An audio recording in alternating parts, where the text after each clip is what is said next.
Once upon a time there was a sly fox, like all foxes. She had walked all night for food and had found nowhere. As the day dawned, the fox went to the side of the road and lay down under a bush, thinking what to do next, so that he could find something to eat. Sitting the fox, with its snout stretched out on its front paws, it smells of fish. Then she raised her head a little and, looking down the valley, along the road, she saw an oxen cart coming. Good, thought the fox. Here is the food I was waiting for. And immediately she comes out from under the bush and lies down in the middle of the road, as if she were dead. As the cart approaches the fox, the peasant sees the ox's hand and, thinking that it is really dead, shouts to the oxen, "Stop! Stop! The oxen, stop!" The peasant comes to the fox, looks at it closely, and, seeing that it does not even breathe, says, "Brother, how did this fox die here?" "You! What a beautiful scarf I will make for my wife from the fur of this fox."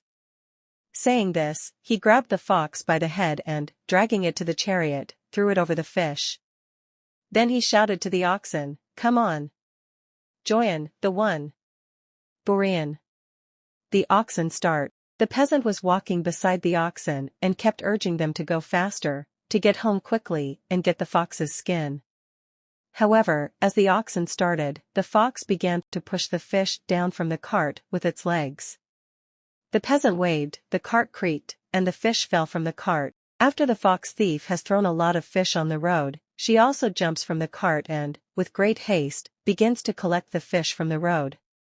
After gathering a bunch of it, he takes it to his den and starts eating, because he was still hungry. Just when she had started to eat, the bear came to her.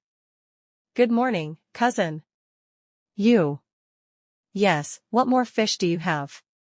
"Give it to me, too. I crave it." "Put your appetite in the nail, you scumbag, because I just didn't work for someone else's taste.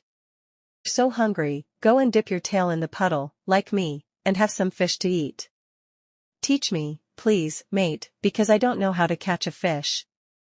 Then the fox grinned his teeth and said, "Oh, howler. Don't you know that need takes you where you don't want to and teaches you things you don't even think about? Listen up, skunks, want to eat fish? Go in the evening to the puddle at the edge of the forest, dip your tail in the water and stay still, without moving, until daybreak. Then pull hard towards the shore and you will catch a lot of fish, maybe double and triple what I caught." The bear, not saying a word, runs at full speed to the puddle at the edge of the forest and plunges his whole tail into the water. That night a cold wind had begun to blow, freezing the tongue in the mouth and even the ashes under the fire. He also freezes the water in the puddle hard, and catches the bear's tail as if in pincers.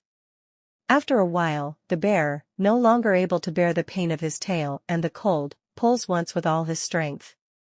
And, the poor bear, instead of taking out fish, remains without a tail. He now begins to grunt terribly, and jump up in pain, angry at the fox for deceiving him. He goes to kill her in a fight. But the cunning fox knows how to avoid the anger of the bear. She had come out of the burrow and thrown herself into the hollow of a nearby tree. And when he saw the bear coming without a tail, he began to shout, "Hey guys! But did the fish eat your tail, or were you too greedy and wanted no more fish left in the pond?" The bear, hearing that he was still laughing at him, got even more angry and hurried towards the tree, but the mouth of the hole being narrow, the bear could not fit inside.